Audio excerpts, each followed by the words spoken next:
जय हिंद दोस्तों, स्वागत है आप सभी का विजडम एजुकेशन पे। 12 सितंबर 2021 को हरियाणा पीसीएस की प्रीलिम्स का पेपर हुआ है। इसका एनालिसिस मैं आपके लिए करने वाला हूँ।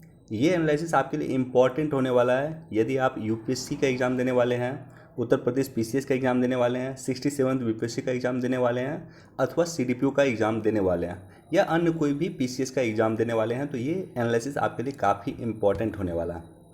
इसका पीडीएफ मैंने अपने टेलीग्राम चैनल पे पोस्ट किया है, आप जाकर के टेलीग्राम चैनल ज्वाइन कर सकते हैं। और साथ ही साथ आप मुझसे कोई क्वेरी करना चाहते हैं, कोई क्वेश्चन पूछना चाहते हैं तो इंस्टाग्राम पे आप मुझसे क्वेश्चन पूछ सकते हैं। उसका भी लिंक आपको डिस्क्रिप्शन में मिल जाएगा।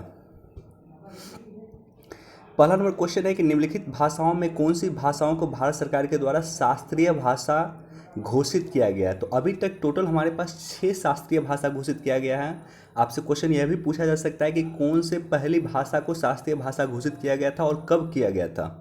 तो तमिल को 2004 में भारत का पहला शास्त्रीय भाषा घोषित किया गया था। 2005 में संस्कृत को दूसरा शास्त्रीय भाषा घोषित किया गया था। कन्नड़ 2008, तेलुगु 2008, मलयालम 2013 और उड़िया 2014 में। इस तरह से टोटल 6 भाषा को शास्त्रीय भाषा घोषित किया गया भारत में। हिंदी को शास्त्रीय भाषा नहीं घोषित किया गया। तो इसका आंसर क्या होगा? इसका आंसर चारों ही है, ऑप्शन डी इसका आंसर है। क्वेश्चन नंबर 2, निम्नलिखित में किसे विद्रोही कवि जाना जाता है। तो विद्रोही कवि के रूप में जो जाना जाता है वो जाना जाता है काजी नजरुल इस्लाम। ऑप्शन बी बिल्कुल सही है, काजी नजरुल इस्लाम को विद्रोही कवि के रूप में जाना जाता है। क्वेश्चन नंबर 3, निम्नलिखित स्थानों में अशोक के स्तंभ पाए गए हैं। तो अशोक के स्तंभ आपको पता है सांची में भी पाए गए हैं, सारनाथ में भी पाए गए हैं, लोरिया नंदनगढ़ में भी पाए गए हैं, लेकिन अमरावती में अशोक के स्तंभ नहीं पाए गए हैं। तो इसका आंसर होना चाहिए ऑप्शन सी 1, 2 और 3। अकबर के आदेश के तहत हमजानामा के प्रमुख चित्रकार, सबसे पहले तो ये समझे कि हमजानामा क्या होता है। तो अकबर ने 1400 चित्रों का एक संग्रह बनाया था जिसे हमजानामा कहा गया। और इसके जो प्रमुख चित्रकार थे वो थे सैयद अली और अब्दुल सम्मद। ऑप्शन सी यहाँ पे बिल्कुल सही है। सातवाहन काल में किस भाषा को राजभाषा के रूप में प्रयोग करते थे। तो सातवाहन जो है प्राकृत भाषा जो है इसको राजभाषा के रूप में प्रयोग करते थे। और लिपि पूछता तो ब्राह्मी लिपि को यह प्रयोग करते थे। तो ऑप्शन बी यहाँ पे बिल्कुल सही है।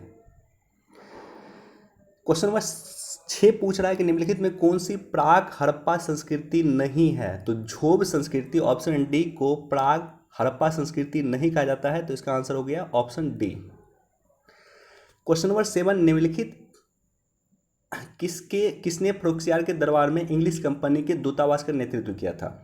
तो काफ़ी इंपॉर्टेंट क्वेश्चन है और ये इंटरेस्टिंग क्वेश्चन भी है।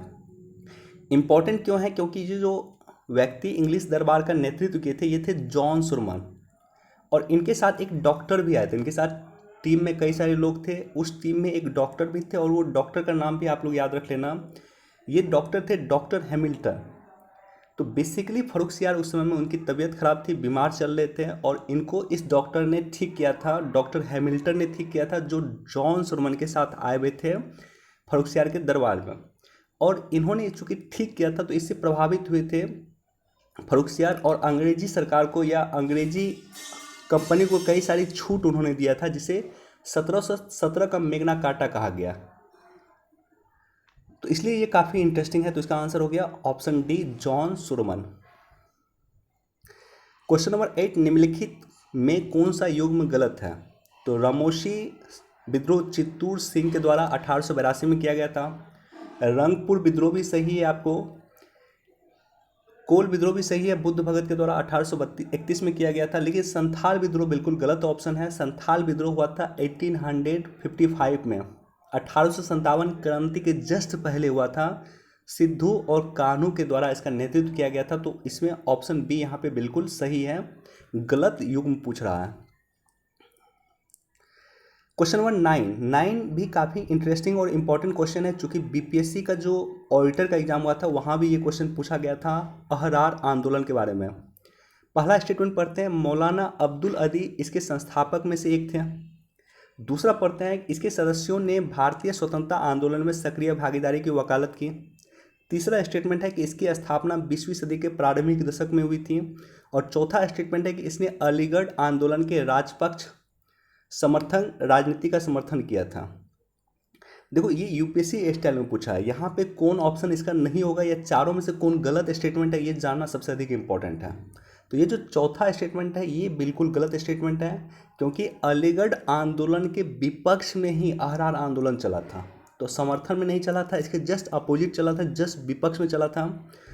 अगर चौथे स्टेटमेंट को आप गलत ठहराते हो या आपको पता है कि चौथा स्टेटमेंट गलत है, तो आंसर देखो ऑप्शन ए नहीं होगा, ए एलिमिनेट हो जाएगा, डी एलिमिनेट हो जाएगा और सी एलिमिनेट हो जाएगा। सिर्फ और सिर्फ एक ऑप्शन बचेगा और वो ऑप्शन होगा ऑप्शन बी। तो ऑप्शन बी यहाँ पे बिल्कुल सही है। तो ये यूपीएससी पैटर्न है जहाँ पे आपको क्वेश्चन ये पता होना चाहिए कि कौन सा स्टेटमेंट गलत है, तो वैसे कंडीशन में आप एलिमिनेट आराम से कर लेंगे। क्वेश्चन नंबर 10, सूफी संतों के काल क्रमानुसार लगाएं। ये भी काफ़ी इंपॉर्टेंट क्वेश्चन है और काफ़ी टफ क्वेश्चन इसको कह सकते हैं। सबसे पहले है शेख मोइनुद्दीन चिश्ती।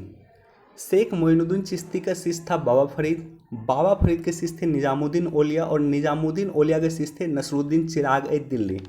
तो ऑप्शन यहाँ पे बी बिल्कुल सही है। सबसे पहले 2 है, उसके बाद 3 है, उसके बाद 4 है और उसके बाद 1 है।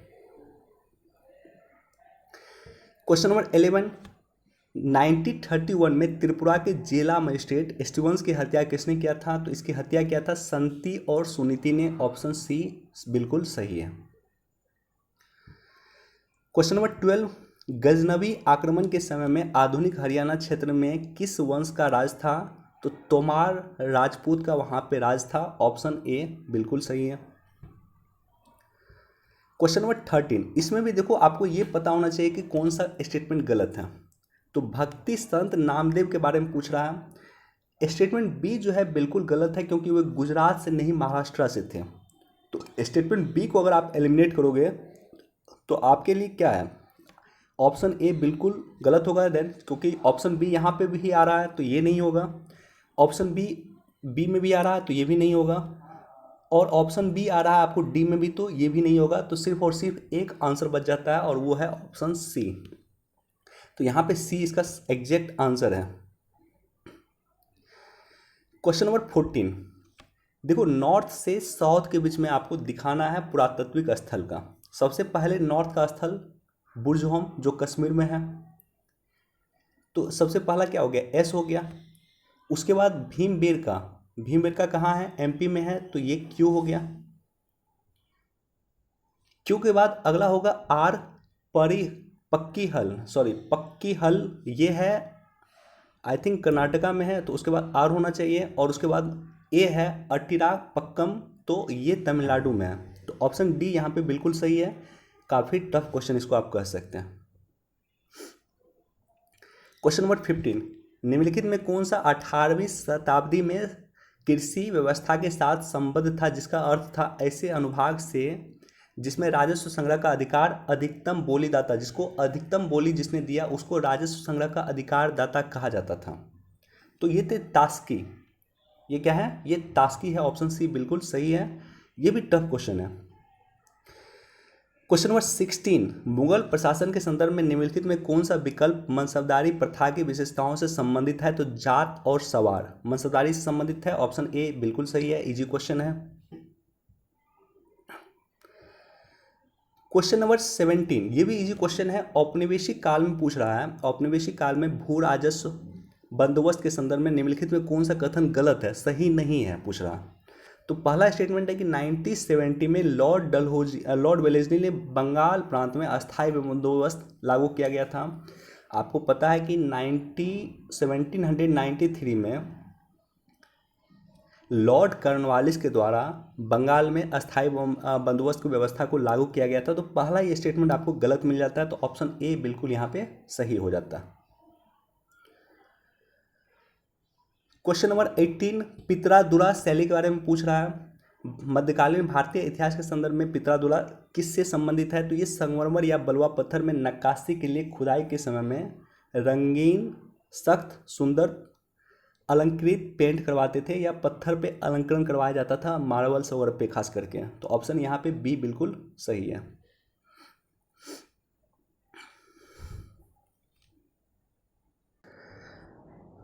क्वेश्चन नंबर 19 पूछ रहा है सबसे पहला वाद कौन सा था इसमें। तो इसमें जो सबसे पहला वाद था वो गोलकनाथवाद था। 1960 के आसपास गोलकनाथवाद आया था। उसके बाद केशवानंद भारतीवाद था 1973, 1973 में आया था केशवानंद भारतीवाद। मिनर्वा मिल्स आया था 1980, 1980 में आया था। और इंदिरा गांधी बनाम राजनारायणवाद जो है आई थिंक 1975 के आसपास होगा, क्योंकि इसी के डिसीजन के बाद हाईकोर्ट ने जो डिसीजन दिया था, इलाहाबाद हाईकोर्ट ने, इसी के डिसीजन के बाद इंदिरा गांधी ने आपातकाल लगाया था। तो आई थिंक 1975 के आसपास होना चाहिए। तो इसमें जो सबसे पहला होगा वो होगा गोलकनाथ 2, और सबसे आखिरी जो होगा वो होगा फर्स्ट।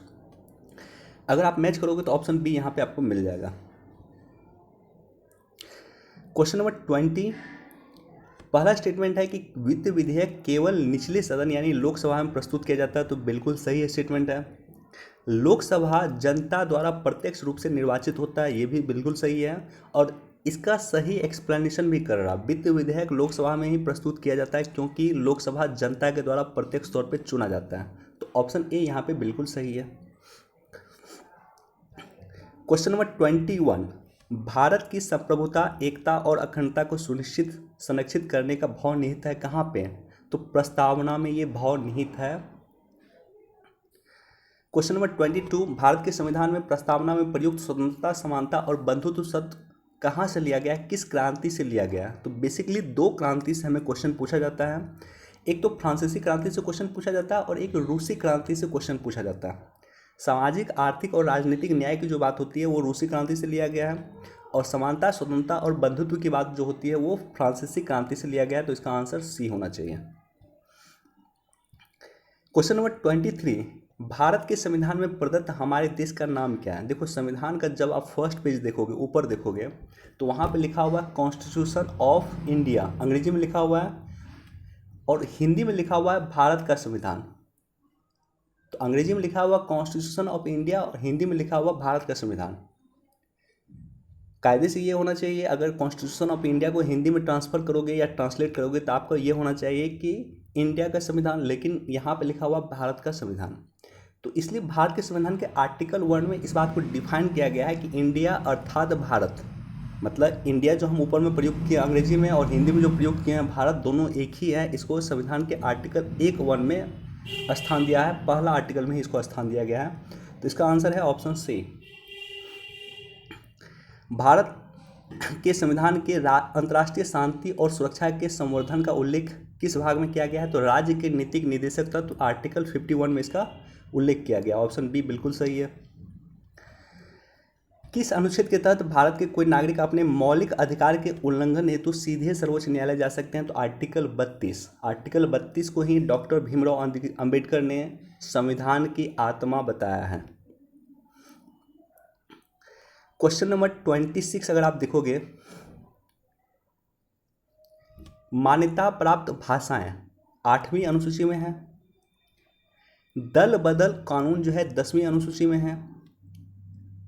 तो इस तरह से अगर आप एलिमिनेट करोगे, यानी पहला का 4 हो गया और दूसरा का बी 2 हो गया, तो इसका आंसर ऑप्शन सी आपको मिल जाएगा। इजीली आप इसको एलिमिनेट कर सकते थे। क्वेश्चन नंबर 27 में एक इजी क्वेश्चन कह सकते हैं। नागालैंड भारत में 1961 में शामिल हुआ था। हरियाणा जो है 1966 में शामिल हुआ। असम 1975 में शामिल हुआ था। अरुणाचल 1987 में शामिल हुआ। तो अरुणाचल 1987 में शामिल हुआ है। सिक्किम 1975 में शामिल हुआ था। हरियाणा 1966 में शामिल हुआ। तो ऑप्शन बी यहाँ पे बिल्कुल सही है। निम्नलिखित कथनों पे विचार कीजिए। चलिए पढ़ते हैं कथन। मतदान का अधिकार कानूनी अधिकार है तथा मौलिक अधिकार नहीं है। कथन 1 बिल्कुल सही है। संपत्ति का अधिकार मौलिक अधिकार नहीं है, ये भी सही है। तीसरा स्टेटमेंट है कि अनुच्छेद 300 क में भारत के संविधान के 44वें संविधान संशोधन के द्वारा समाहित किया गया, ये भी सही है।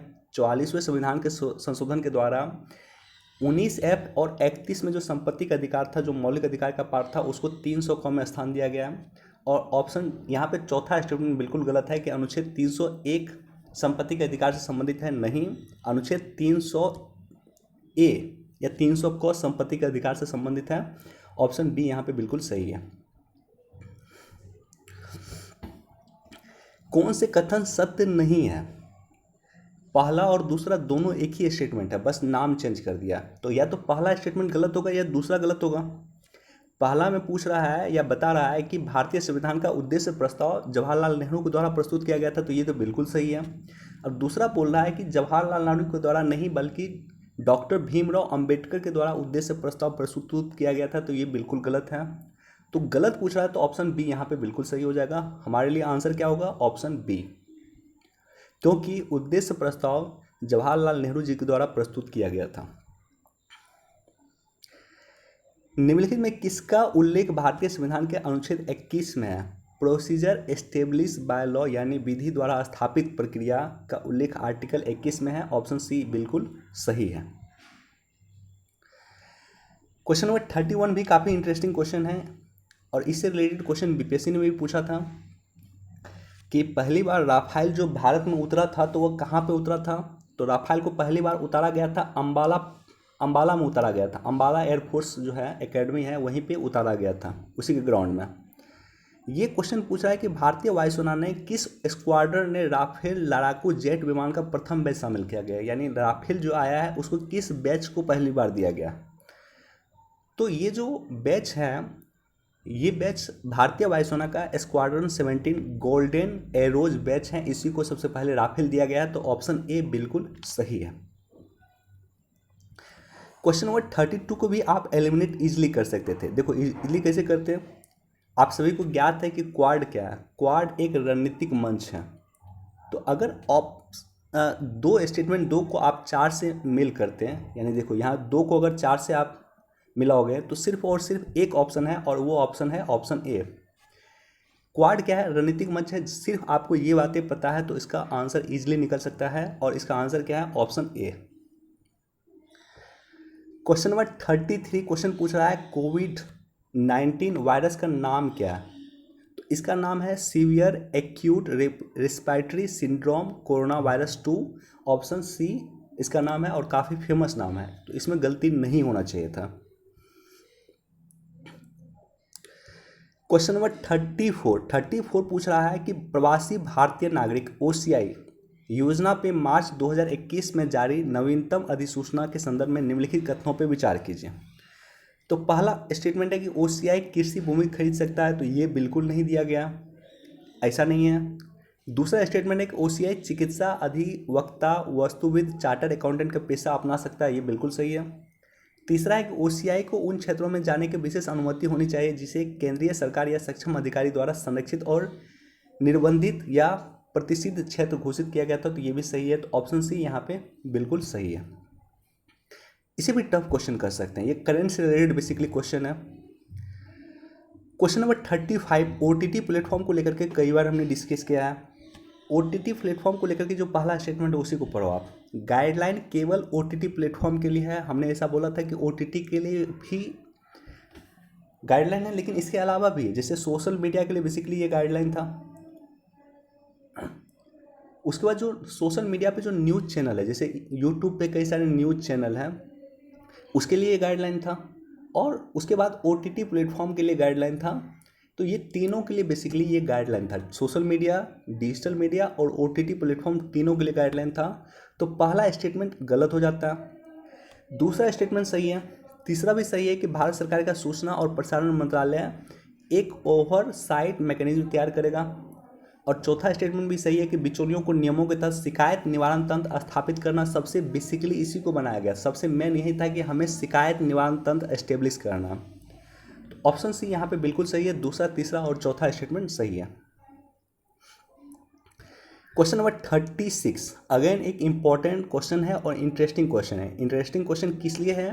क्योंकि एससीओ का जो समिट हुआ है, प्राइम मिनिस्टर मोदी जिस समिट को लीड किए हैं, लीड नहीं किए, एक अधिवक्ता के तौर पर उन्होंने भाषण दिया था एससीओ में, और उस भाषण में उन्होंने आईएनएसटीसी के बारे में फिर से एक बार जिक्र किया था। आईएनएसटीसी क्या होता है? International north south transport corridor, अंतर्राष्ट्रीय उत्तर दक्षिण गलियारा की जिक्र उन्होंने किया। 13 देश बेसिकली इसमें शामिल हैं। और इसमें कौन से देश इसके सदस्य हैं ये पूछ रहा है। तो इसके जो सदस्य हैं बेसिकली चीन इसका सदस्य नहीं है। अगर आपको ये बात पता है कि चीन इसका सदस्य नहीं है तो आप इजीली एलिमिनेट कर लेते हैं। देखो बी होगा नहीं, डी होगा नहीं, और सी होगा नहीं। अगर आपको ये पता है कि चीन इसका सदस्य नहीं है तो इसका आंसर इजीली निकाल सकते थे। इसका आंसर है ऑप्शन ए, ईरान इसका सदस्य है और ये मुंबई से लेकर के आपको जाएगा मॉस्को तक। लगभग 7100 किलोमीटर का ये गलियारा है। Question number 37, the news India and digital platform mandatory bargaining code कहाँ का है? तो ये किस देश ने इंट्रोड्यूस किया है? तो ये ऑस्ट्रेलिया ने किया है। ऑप्शन बी बिल्कुल सही है। क्वेश्चन नंबर 38, ये क्वेश्चन बीपीएससी ने भी पूछा था, 66 बीपीएससी में भी क्वेश्चन पूछा गया था। मनाली और लेह के बीच में पूर्व प्रधानमंत्री अटल बिहारी वाजपेयी के नाम पे जो अटल टनल बना है वो कहाँ बेसिकली स्थित है, किस हिमालय में स्थित है? तो पूर्वी पीर पंजाल श्रृंखला में यह अवस्थित है। ऑप्शन बी बिल्कुल सही है।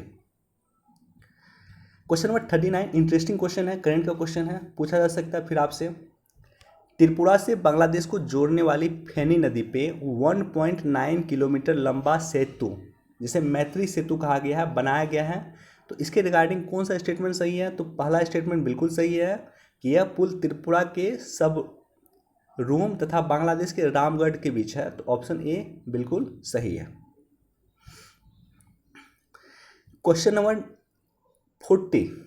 40, बजरंग पूनिया ने निम्नलिखित में किसे जीत करके मार्च 2021 में 65 किलोग्राम वर्ग में विश्व की नंबर 1 रैंकिंग पुनः हासिल की? तो ऑप्शन डी यहाँ पे बिल्कुल सही है।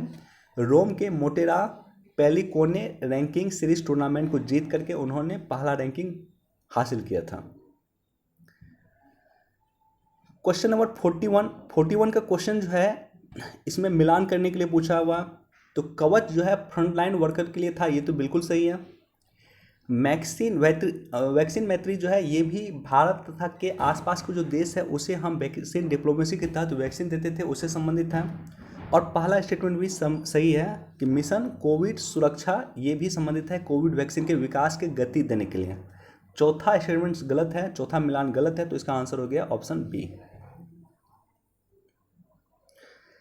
क्वेश्चन नंबर 42, निम्नलिखित में किस जांच के लिए नाक और गले का सैंपल नहीं चाहिए और यह जांच भारतीय मेडिकल अनुसंधान परिषद से मान्यता प्राप्त है? तो रैपिड एंटीबॉडीज टेस्ट के लिए ये नहीं चाहिए। ऑप्शन बी यहाँ पे बिल्कुल सही होना चाहिए। क्वेश्चन नंबर 43 पे क्वेश्चन पे आ गए हैं। नोबेल प्राइज से क्वेश्चन पूछ रहा है कि 2020 में किसे नोबेल प्राइज मिला? लुइस ग्लुक को जो है बहुत फेमस था, ये साहित्य के लिए नोबेल मिला था। तो बस ये आपको अगर पता है कि लुइस ग्लुक को साहित्य के लिए नोबेल मिला है तो आप आसानी से आंसर निकाल लेंगे और आंसर है ऑप्शन ए।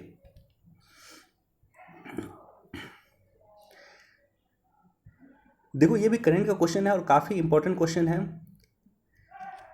ये क्वेश्चन है गैबोर सेरोज पुरस्कार के बारे में स्टेटमेंट पूछ रहा है। तो ये पुरस्कार सबसे पहले एक इंडियन स्कॉलर को मिला हुआ है, इंडियन मैथमेटिशियन को मिला, मैथ के क्षेत्र में दिया जाता है। अहमदाबाद के ये मैथमेटिशियन है जिसका नाम है प्रोफेसर अतुल दीक्षित। प्रोफेसर अतुल दीक्षित अहमदाबाद के हैं, इससे ये पुरस्कार दिया जाता है। तो पहला स्टेटमेंट बिल्कुल सही है। दूसरा स्टेटमेंट ये गलत है कि यह पुरस्कार प्रति वर्ष दिया जाता है, नहीं, ये प्रत्येक 2 वर्ष पे ये पुरस्कार देता है, प्रत्येक 2 वर्ष पे ये पुरस्कार दिया जाता है। प्रोफेसर अतुल दीक्षित को इस वर्ष का पुरस्कार मिला, इससे क्वेश्चन ये पूछ दिया गया। तो पहला स्टेटमेंट सही है, दूसरा गलत है, आंसर आपको निकल जाएगा, आंसर निकल जाएगा option A. Question number 45, justice Madan B Lokur समिति पे कई बार हमने डिस्कस किया है कि जस्टिस मदन बी लोकुर समिति को जो बनाया गया था वो पराली जलाने की जो समस्या है इस समस्या को रोकने के लिए समिति बनाया गया था। तो ऑप्शन बी बिल्कुल सही है। क्वेश्चन नंबर अगेन 46 का जो क्वेश्चन है जीएसटी के बारे में पूछ रहा है। तो भारत में वस्तुओं और सेवाओं पे कर परोक्ष कर सुधार के भाग में कौन से लागू हैं? तो पहला स्टेटमेंट है वस्तुओं और सेवाओं पे कर वस्तुओं के उत्पादन अथवा वस्तुओं की बिक्री अथवा सेवाओं की उपलब्धता पे लागू होता है, बिल्कुल सही है।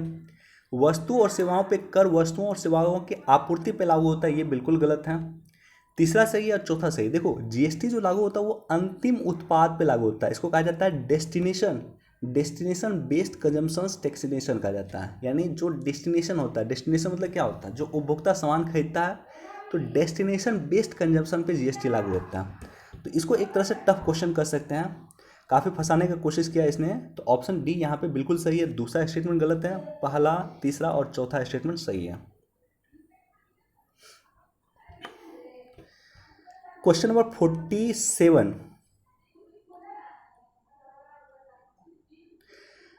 पीएम कुसुम योजना के बारे में पूछ रहा है, काफ़ी चर्चा में था पीएम कुसुम योजना। पीएम कुसुम योजना बेसिकली क्या था कि किसानों को जो है सोलर पंप देना या किसानों को सोलर लाइट से सशक्तिकरण करना है या सोलर सिस्टम बेसिकली किसानों को प्रोवाइड करना, ये था किसान पीएम कुसुम योजना। तो ऑप्शन ए ही यहाँ पे बिल्कुल सही हो रहा है कि किसानों को डीजल और केरोसिन पर निर्भरता समाप्त करके पंप सेटों को सोलर ऊर्जा से जोड़ना, बेसिकली यही था कि आप अपने खेत में भी सोलर का यूज कर सकते हैं और वो जो सोलर से बिजली जनरेट होगा उसे सरकार परचेज करेगी। क्वेश्चन नंबर 48, व्यापारिक बैंक की समग्र जमा संचय का अनुपात आरबीआई के पास रखा है। व्यापारिक बैंक जो है, मान लो एसबीआई है, तो एसबीआई एक फिक्स अमाउंट का पैसा जो है वो आरबीआई के पास रखती है, तो इसे ही कहा गया कैश रिजर्व रेशियो। यहाँ पे सिर्फ कैश रखा जाता है। एसएलआर और सीआरआर में आपको अंतर पता होना चाहिए। सीआरआर में सिर्फ कैश रखा जाता है और वो आरबीआई के पास रखा जाता है। तो ऑप्शन बी यहाँ पे बिल्कुल सही है, cash reserve ratio. Question number 49, कोई भी देश ऋण जाल में फंसा हुआ माना जाएगा यदि डेब्ट ट्रैप, चाइना चूंकि विश्व के देशों को डेब्ट ट्रैप कर रहा है, ऋण जाल में फंसा रहा है, तो ऋण जाल बेसिकली होता क्या। ऑप्शन बी पे आप गौर करो, इससे बकाया ऋण पे ब्याज को चुकाने के लिए उधार लेना होता है। यानी ऋण जो आपने लिया, मान लेते हैं कि आपने 100 करोड़ रुपये ऋण लिया, इसका जो ब्याज हो रहा है आपको देना है 2 करोड़ रुपया, तो ये 2 करोड़ रुपया भी आपके पास नहीं है और ये 2 करोड़ को देने के लिए भी आपको उधारी लेना पड़ता है, आपको लोन लेना पड़ता है, तो इसे कहा गया डेब्ट ट्रैप। तो ऑप्शन बी यहाँ पे बिल्कुल सही है। क्वेश्चन नंबर 50 भी काफ़ी चर्चा में रहा था। क्वेश्चन नंबर 50 क्या है कि भू राजस्व की रैयतवारी प्रणाली। देखो रैयतवारी प्रणाली, रैयत मतलब होता है किसान, तो रैयतवारी प्रणाली मतलब क्या हुआ कि किसान ब्रिटिश औपनिवेशिक सरकार के भू राजस्व सीधे देते थे। रैयतवारी प्रणाली बेसिकली यही था कि किसान सीधे सरकार को टैक्स देंगे, सीधे अंग्रेज को टैक्स देंगे। तो ऑप्शन सी यहाँ पे बिल्कुल सही है। क्वेश्चन नंबर 51 पे भी कई बार हमने डिस्कस किया है, अपने यूट्यूब चैनल पे या अपने दैनिक जागरण जो एनालिसिस मैं करता हूँ वहाँ पे कई बार हमने डिस्कस किया है। सोली सोराबजी समिति के बारे में हमने आपको कई बार बताया कि ये समिति किससे संबंधित है। तो ये संबंधित था पुलिस रिफॉर्म्स को लेकर के। 2006 में ये समिति बनी थी और पुलिस रिफॉर्म्स को लेकर के इन्होंने रिकमेंडेशन दिया था। मॉडल पुलिस एक्ट इसी समिति के रिकमेंडेशन के बाद आया था 2006 में। तो ऑप्शन डी सी यहाँ पे बिल्कुल सही है। क्वेश्चन आपसे पूछ रहा है निम्नलिखित में कौन सा आयोग है जो केंद्र राज्य संबंधों पे गौर करने के लिए नहीं बनाया गया, यानी केंद्र राज्य संबंध से संबंधित आयोग नहीं है। तो सोली सोराबजी आयोग है, क्योंकि यह आयोग बना था पुलिस रिफॉर्म्स के लिए। क्वेश्चन नंबर 52, ये क्वेश्चन भी देखो कई बार कई पीसीएस ने क्वेश्चन पूछा है। क्वेश्चन आपको बस ये पता होना चाहिए, ये याद होना चाहिए, ये जानकारी होना चाहिए कि भारतीय नागरिकों को कौन से ऐसा अनुच्छेद है सिर्फ भारतीय नागरिकों को मिला हुआ, राइट। कौन से ऐसे मौलिक अधिकार के वो अनुच्छेद हैं जो सिर्फ भारतीय नागरिकों को मिला हुआ। तो अनुच्छेद 15 है, अनुच्छेद 16 है, अनुच्छेद 19 है, 29 है और 30 है। ये 5 अनुच्छेद जो है मौलिक अधिकार का अनुच्छेद है जो सिर्फ भारतीय नागरिकों को मिला हुआ। और इसके बाद जितने भी मौलिक अधिकार के अनुच्छेद हैं वो भारत के नागरिक के साथ साथ विदेशी नागरिकों को भी मिला हुआ है। तो यहाँ पे क्वेश्चन पूछ रहा है सिर्फ भारतीय नागरिकों के लिए। तो ऑप्शन डी यहाँ पे देखो, मैंने बताया था 15, 16, 19 और 29, 30 सिर्फ भारतीय नागरिक को है। तो ऑप्शन डी यहाँ पे बिल्कुल सही है, क्योंकि ये आर्टिकल 29 है और आर्टिकल 29 सिर्फ भारतीय नागरिकों को मिला हुआ, विदेशी नागरिकों को ये अधिकार प्राप्त नहीं है। क्वेश्चन नंबर 53, लोक लेखा समिति के बारे में पूछ रहा। लोक लेखा समिति का पहला स्टेटमेंट पढ़ते हैं कि लोक लेखा समिति गठन 1921 में किया गया था, बिल्कुल सही था। दूसरा है लोक लेखा समिति का अध्यक्ष परंपरागत विपक्षी दल का होता है, यानी लोक लेखा समिति का जो अध्यक्ष होता है परंपरा के अनुसार ये विपक्षी दल का होगा, ये भी सही है। तीसरा स्टेटमेंट पढ़ो, इसके अध्यक्ष और सदस्यों का कार्यकाल 2 वर्ष का होता है, बिल्कुल गलत है, 1 वर्ष के लिए होता है। लोक लेखा समिति में जो सदस्य होते हैं या अध्यक्ष होते हैं उसका कार्यकाल 1 वर्ष के लिए होता है। तीसरा बिल्कुल गलत है, तो ऑप्शन सी यहाँ पे सही है। क्वेश्चन नंबर 54, दल बदल विरोधी कानून के संदर्भ में कुछ कथन दिए हुए हैं। पहला कथन है कि दल बदल विरोधी कानून इंदिरा गांधी शासन के दौरान 1984 में अधिनियमित किया गया था। बिल्कुल गलत है। क्यों? क्योंकि राजीव गांधी जी के द्वारा इसको इम्प्लीमेंट किया गया था। तो पहला स्टेटमेंट को तो आप गलत मान के चलो। दूसरा स्टेटमेंट, इसे संविधान की 10वीं अनुसूची का स्थान दिया गया, बिल्कुल सही है।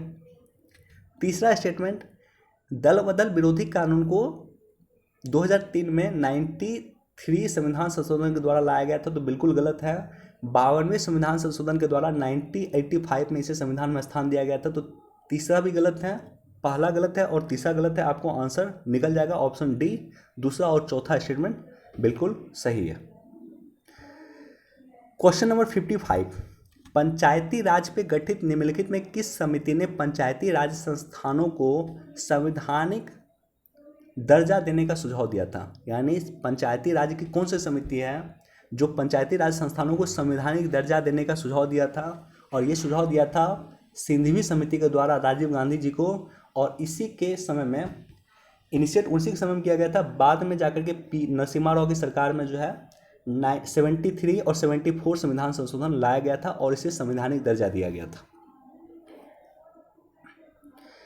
क्वेश्चन नंबर 56, भारत में निर्वाचन आयोग के संबंध में कुछ स्टेटमेंट है। पहला स्टेटमेंट मैं पढ़ता हूं और क्वेश्चन पूछ रहा है कि कौन से स्टेटमेंट गलत है। गलत स्टेटमेंट पूछ रहा है। पहला स्टेटमेंट मैं आपको पढ़ता हूं कि भारत का निर्वाचन आयोग 5 सदस्यों की संस्था है, बिल्कुल गलत है। भारत का निर्वाचन आयोग प्रारंभ में 1 सदस्य की संस्था थी, बाद में जाकर के 2 सदस्य अन्य जुड़े गए हैं, तो टोटल 3 सदस्यों की ये संस्था है। कई बार हमने डिस्कस किया, तो पहला स्टेटमेंट गलत है।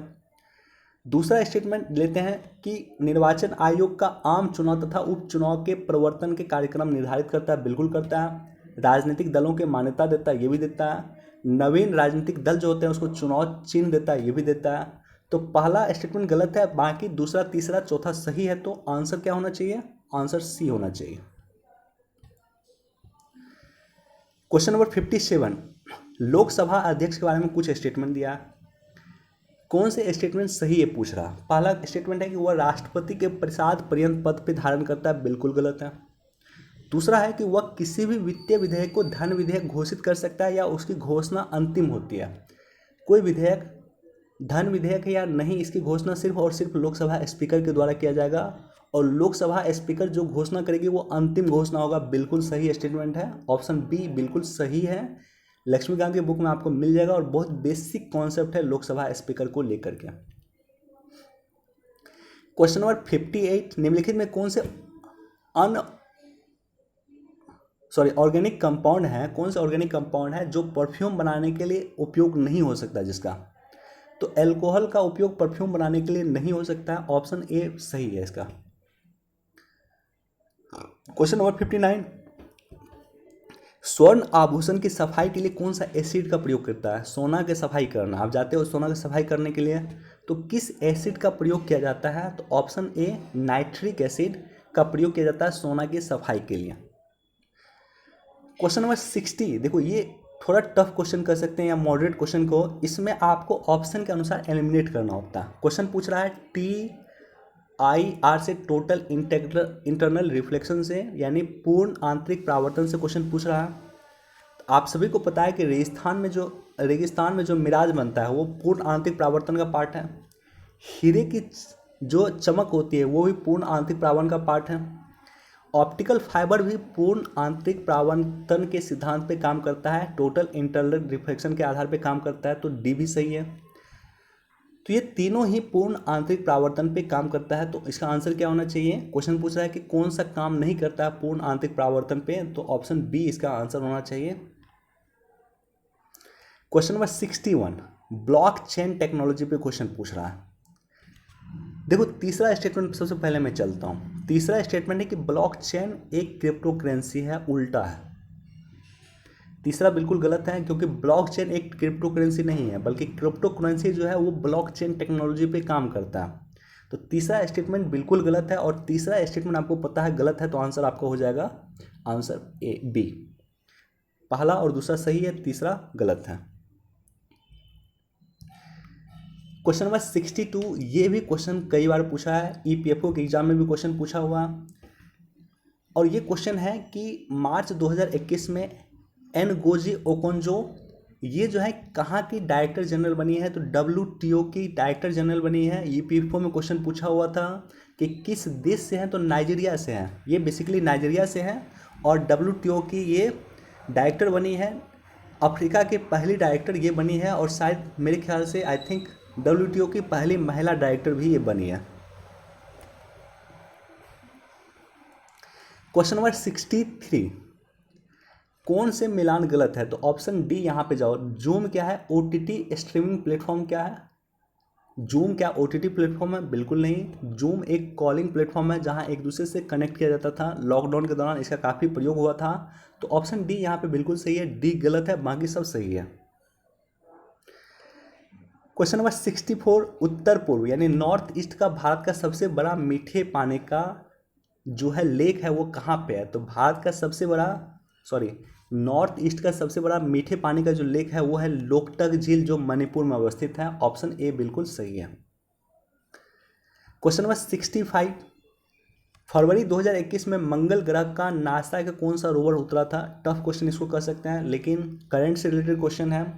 फरवरी 2021 में नासा का जो रोवर मंगल पे उतरा है वो है परसिविंस। Option A.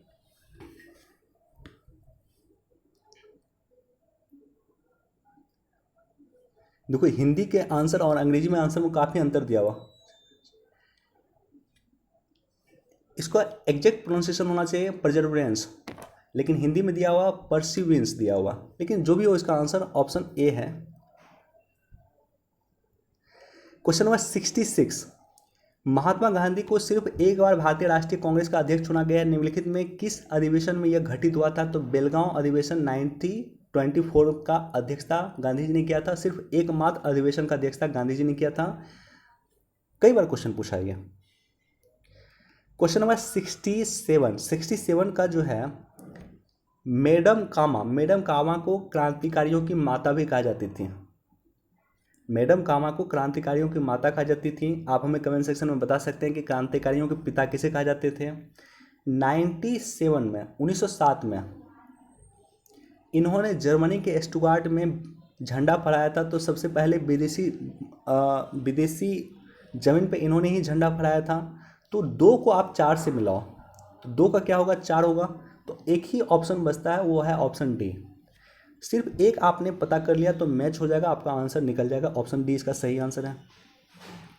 Question number 68, Kakori षड्यंत्र कांड में किसे फांसी दिया गया? सबसे पहले तो ये देखो किसे फांसी नहीं दिया गया, कौन से काकोरी षड्यंत्र कांड से संबंधित नहीं है। तो आपको जस्ट अगर ये पता है कि भगत सिंह इससे संबंधित नहीं है, यानी 4 जो है ऑप्शन 4 इसमें पार्ट नहीं होना चाहिए, तो आपका आंसर निकल जाएगा। देखो ए होगा नहीं, अगर आपको पता है कि 4 इसमें नहीं है यानी भगत सिंह इसमें नहीं है, तो ए होगा नहीं, बी होगा नहीं, बी में भी 4 है, और डी होगा नहीं। इसका आंसर हो जाएगा ऑप्शन बी। ए, सी और डी एलिमिनेट हो जाएगा और आंसर निकल जाएगा option B. Question number 69, Mumbai के दोबा एवं आत्माराम पांडुरंग द्वारा किस सामाजिक सुधार संस्था की स्थापना किया गया था? एम.जी. रानाडे द्वारा संस्थान के जुड़ने के बाद यह काफ़ी लोकप्रिय हुआ था। तो ये संस्था थे आत्माराम पांडुरंग के द्वारा स्थापना किए गए प्रार्थना समाज। क्वेश्चन नंबर 70, निम्नलिखित में भारत के लेखकों एवं पुस्तकों में कौन सा मिलान गलत है? तो कादम्बरी हर्षवर्धन के द्वारा नहीं लिखा गया, कादम्बरी आई थिंक वान भट्ट के द्वारा लिखा गया। तो ऑप्शन डी यहाँ पे बिल्कुल सही है। क्वेश्चन नंबर 71, मंदिर स्थापन की 3 शैली कई बार हमने डिस्कस किया है, नागर शैली, बसेर शैली और द्रविड़ शैली। नागर शैली जो है नॉर्थ इंडिया से संबंधित है, द्रविड़ शैली जो है साउथ इंडिया से संबंधित है, और बसेर शैली जो है मध्य भारत से संबंधित है। तो इसका आंसर क्या हो जाएगा? इसका आंसर हो जाएगा ऑप्शन सी। क्वेश्चन नंबर 72 का भी मिलान आप इजीली कर सकते थे। देखो बेल्ट ऑफ काम यानी शांत पेटी का क्षेत्र किसे कहा जाता है? तो डोलड्रम को कहा जाता है। तो एक का क्या होगा? एक का आंसर एक का ऑप्शन सी होगा, सॉरी एक का हो जाएगा 3, तो अगर ये मैच करोगे तो ऑप्शन सी यहाँ पे बिल्कुल सही निकल जाएगा। इसी तरह से आपको ये पता है कि हरमट्टन भी को डॉक्टरी पवन कहा जाता था, तो भी इसका आंसर आप निकाल लेते हैं। क्वेश्चन नंबर 73 का भी काफ़ी इंटरेस्टिंग क्वेश्चन है। नीलगिरी की जो सर्वोच्च चोटी है डोडा बेटा को कहा जाता है, तो एक तो 4 हो जाएगा। सतपुरा की जो सर्वोच्च चोटी है धूपगढ़ हो गया। अरावली की सर्वोच्च चोटी माउंट आबू कहा जाता है, और हिमालय सागरमाथा, तो ऑप्शन सी यहाँ पे आपको निकल जाएगा सही। क्वेश्चन नंबर 74, श्रीहरिकोटा जहाँ पे सतीश धवन स्पेस सेंटर अवस्थित है किस झील के नज़दीक है? कई बार क्वेश्चन पूछा गया। तमिलनाडु में बेसिकली ये झील है, और इसका कुछ पार्ट आंध्र प्रदेश में भी आता है, और ये झील है Pulicat lake. Question number 75, Vishnu Narayan Bharat खंडे किस कला शैली के मशहूर व्यक्ति थे? तो ये हिंदुस्तानी शास्त्रीय संगीत के मशहूर व्यक्ति हैं, ऑप्शन ए। क्वेश्चन नंबर 76 भी हमने कई बार डिस्कस किया है। आरसीपी के बारे में हमने कई बार आपको बताया, regional comprehensive economic partnership. Question पूछ रहा है कि रीजनल कॉम्प्रिहेंसिव इकोनॉमिक पार्टनर का कौन सदस्य नहीं है? तो बेसिकली इसके टोटल 16 मेंबर थे, और भारत जब इससे बाहर निकल गया तो अब इसके 15 मेंबर हैं। 15 मेंबर में 10 मेंबर तो आसियान का है, तो आसियान का 10 देशों का आप नाम याद रख सकते हैं। उसके बाद जो 5 सदस्य हैं वो सदस्य हैं साउथ कोरिया, जापान 2 सदस्य ये हो गया, चीन तीसरा हो गया, और ऑस्ट्रेलिया और न्यूजीलैंड चौथा या 5वां हो गया। तो 5 सदस्य आपको इधर हो गए और 10 आसियान के मेंबर हो गए। तो बांग्लादेश बेसिकली इसका पार्ट नहीं है, ऑप्शन डी यहाँ पे बिल्कुल सही है। क्वेश्चन नंबर 77 का देखो, पहला बिटकॉइन नेशनल स्टॉक एक्सचेंज में क्या बिटकॉइन रजिस्टर्ड है? तो बिल्कुल नहीं है, तो पहला स्टेटमेंट बिल्कुल गलत हो जाएगा। FRBM एक्ट क्या फिजिकल डेफिसिट यानी राजकोषीय घाटा से संबंधित है? तो बिल्कुल सही है, तो पहला गलत है, दूसरा सही है। आंसर निकालो, पहला गलत है, दूसरा सही है।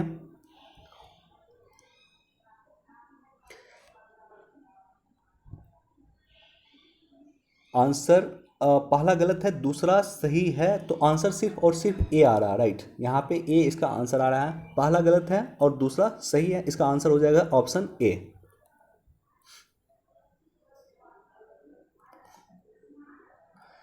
क्वेश्चन नंबर 78, प्राचीन काल में हरियाणा को किस क्षेत्र से जाना जाता था या किस नाम से जाना जाता था? ये सब हरियाणा का क्वेश्चन है, टिपिकल हरियाणा का क्वेश्चन है। ब्रह्मावर्त, आर्यावर्त और ब्रह्मोपदेश तीनों नाम से जाना जाता था, तो ऑप्शन डी यहाँ पे बिल्कुल सही है। क्वेश्चन नंबर 79, बालू के नाम से प्रख्यात बलराम जाट को नाया बख्शी और रॉ की उपाधि किसने दिया था? तो मोहम्मद शाह ने दिया था। ये भी टिपिकल हरियाणा से जुड़ा हुआ क्वेश्चन है। क्वेश्चन नंबर 80 भी टिपिकल हरियाणा से जुड़ा हुआ क्वेश्चन है। पहला स्टेटमेंट है कि हरियाणा राज्य का गठन सरदार हुकुम संसदीय समिति के अनुशंसा पर किया गया था, ये भी सही है। हरियाणा और पंजाब राज्य के विभाजन और सीमांकन के कार्य के लिए जस्टिस J.C. शाह की अध्यक्षता में शाह आयोग का गठन किया गया था, ये भी सही है। 1 नवंबर 1966 को भारत के 17वें राज्य के रूप में हरियाणा अस्तित्व में आया था, ये भी सही है। ऑप्शन डी यहाँ पे बिल्कुल सही है, तीनों ही स्टेटमेंट इसका सही है। क्वेश्चन नंबर 81 का पढ़ते हैं पहला स्टेटमेंट। 1960 के अंत में संघीय सरकार का कोई पंचवर्षीय योजना नहीं था। जैसा कि आप सभी को ज्ञात है, 1966 से लेकर के 69 तक कोई योजना ही नहीं था। वार्षिक योजना पे इस समय में काम चल रहा था। दूसरा स्टेटमेंट है कि भारत पाकिस्तान के युद्ध, अकाल और मुद्रास्फीति के कारण योजना के लिए वांछित वित्तीय राशि खत्म हो गया था, ये भी बिल्कुल सही है। 1965 का युद्ध हुआ था भारत पाकिस्तान के बीच, उससे पहले 1962 का युद्ध हुआ था भारत और चीन के बीच में। तो युद्ध के बाद भारत की हालत खराब थी, इसलिए 1966 से लेकर के 69 तक वार्षिक योजना रहा था, पंचवर्षीय योजना नहीं रहा था। तो ऑप्शन ए यहाँ पे बिल्कुल सही है। क्वेश्चन नंबर 82 देखते हैं। भारत में उगाए जाने वाले खरीफ फसलें, तो खरीफ फसलें कौन सी है? इससे पहले हम जानते हैं रबी फसलें कौन सी हैं। सरसों को आप रबी फसलें कर सकते हो, और गेहूं को आप रबी फसल कर सकते हैं, बाकी खरीफ फसल है। तो पहला और तीसरा ऑप्शन अगर आप एलिमिनेट करते हो, पहला नहीं होगा और तीसरा नहीं होगा, तो देखो ए होगा नहीं, सी होगा नहीं, और आपको डी होगा नहीं, इसका आंसर हो जाएगा ऑप्शन बी। दूसरा, चौथा और पांचवा स्टेटमेंट यानी धान खरीफ है, चना कंपनी खरीफ है और मूंगफली खरीफ है।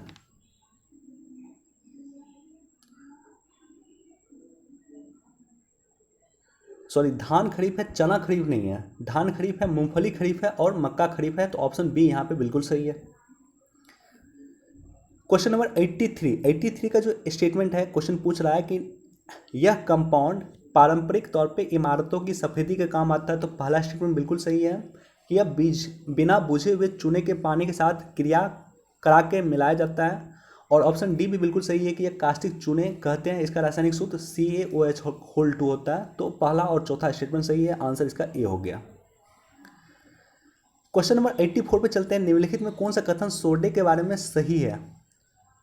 इसका रासायनिक सूत्र सोडियम हाइड्रोजन कार्बोनेट होता तथा जलीय विलयन की क्षारीय प्रकृति का है। तो सही स्टेटमेंट पूछ रहा है, तो ये स्टेटमेंट बिल्कुल गलत है। सोडियम हाइड्रोजन कार्बोनेट जो होता है NaHCO3, इसे बेकिंग सोडा कहा जाता है। ये खाने वाला बेसिकली सोडा होता है, केक वगैरह में इसे यूज किया जाता है।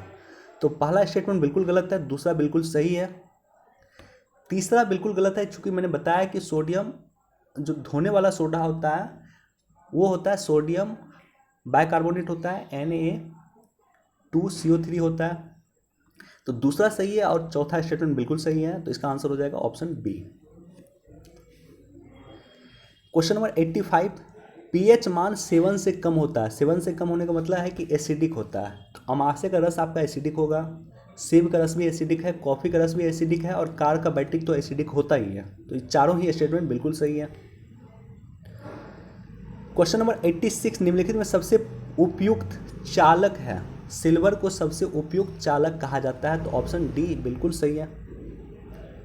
क्वेश्चन नंबर 87 पे चलते हैं। 87 का है कि निम्नलिखित में समुद्र की गहराई सोनार के द्वारा नापी जाती है। इसमें कौन से कथन पे विचार कीजिए? इसके कथन पे विचार कीजिए। दूसरा स्टेटमेंट में पढ़ता हूँ। दूसरा स्टेटमेंट है कि समुद्र के पानी का अल्ट्रासोनिक तरंग की स्पीड हवा में ध्वनि की स्पीड के समान होता है। तो ये कथन बिल्कुल गलत है। तो दूसरा कथन गलत है, पहला और तीसरा सही है। तो इसका आंसर हो जाएगा ऑप्शन बी। क्वेश्चन नंबर 88, अब देखो इसको 88 को इंग्लिश से थोड़ा देखा जाए। जो चिकन पॉक्स है, अगर आपको ये पता है कि चिकन पॉक्स में जो है, अगर चिकन पॉक्स होता है यानी छोटी माता होती है, मुझे चूंकि हुआ है तो मुझे पता है, तो इसमें क्या होगा, आपके चेहरे पे रेड स्पॉट आ जाएंगे। तो देखो चौथा स्टेटमेंट को सी से मैच करो, रेड स्पॉट इसमें है। तो चौथा का अगर सी है तो सिर्फ और सिर्फ एक ऑप्शन है और वो ऑप्शन है बी। तो बी आपका इसका सही आंसर है। क्वेश्चन नंबर 89, प्लास्टिक बैग या थैलियाँ पर्यावरण के लिए संभाव्य जोखिम है, यानी प्लास्टिक थैला जो है वो जोखिम है और इसे मिटाने का भी लक्ष्य है भारत सरकार द्वारा। 1 जुलाई 2022 से इसे हटाया जाएगा, ये भी हमने कई बार डिस्कस किया है। उसका क्या रीज़न है? उसका रीज़न ये है कि ये दे आर नॉन बायोडिग्रेडेबल होते हैं। ये एक नॉन बायोडिग्रेडेबल होते हैं। आंसर डी इसका बिल्कुल सही है, यानी सूक्ष्म जीव के द्वारा इसे नष्ट नहीं किया जा सकता। नॉन बायोडिग्रेडेबल मतलब होता है कि काफ़ी समय तक ये जो है पर्यावरण में बने रहेंगे, सूक्ष्म जीवों के द्वारा इसे नष्ट नहीं किया जा सकता। क्वेश्चन नंबर 19, पेट दर्द और अपच के लिए मरीज की चिकित्सा प्रोबायोटिज्म लेने की सलाह दी जाती है। प्रोबायोटिक्स मदद करते हैं क्या में? तो पाचन क्रिया के स्वास्थ्य वर्धन करने के लिए अच्छे जीवाणुओं की संख्या बढ़ा देता है। तो ऑप्शन सी यहाँ पे सही है, प्रोबायोटिक्स के बारे में। ऑप्शन सी यहाँ पे बिल्कुल सही है। क्वेश्चन नंबर 91, चिकित्सा कोविड-19 मरीजों के लिए रियल टाइम PCR टेस्ट करने की सिफारिश किया जाता है। यह नैदानिक परीक्षण पता लगाया जाता है वायरस के RNA के द्वारा। ऑप्शन सी यहाँ पे बिल्कुल सही है। क्वेश्चन नंबर 92, नुब्रा वैली के बारे में पूछा हुआ। UPSC 2020 के जब क्वेश्चन देखोगे तो ये क्वेश्चन UPSC में भी पूछा हुआ था नुब्रा वैली के बारे में।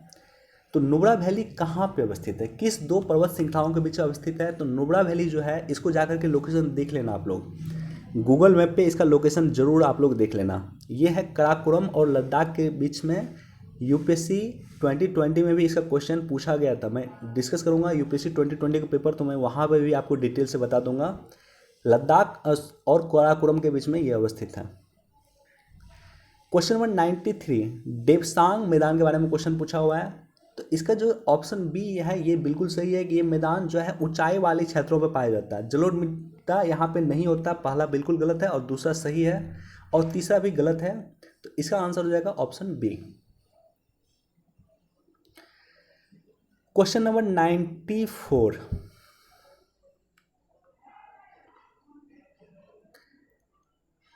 का अगर आप आंसर देखोगे तो पहला क्या, अगर आप गौर करते हैं, झूम की खेती, झूमिंग जो है वो कहाँ पे होता है? तो झूमिंग होता है नॉर्थ ईस्ट के क्षेत्रों में होता है। झूम की खेती नॉर्थ ईस्ट के क्षेत्रों में होता है। तो पहला का ऑप्शन सी है और पहला का ऑप्शन सी अगर आप मैच कर लेते हैं तो इसका आंसर निकल जाता है। इसका आंसर है ऑप्शन बी। क्वेश्चन नंबर 95 को देखोगे तो काफ़ी इंटरेस्टिंग क्वेश्चन ये भी है। अंतर्राष्ट्रीय सीमा में लगे हुए स्थलबद्ध देशों में कौन सा राज्य अधिकतम उत्तरी, दक्षिणी, पूर्वी तथा पश्चिमी राज्य है बिना अंतर्राष्ट्रीय सीमा के लगे हुए हैं? यानी लैंडलॉक स्टेट जो है भारत का, जैसे बिहार एक लैंडलॉक स्टेट है, बिहार एक लैंडलॉक स्टेट है, लेकिन क्वेश्चन ये नहीं पूछ रहा है। क्वेश्चन ये पूछ रहा है कि कौन से अंतर्राष्ट्रीय सीमा से नहीं लगा हुआ।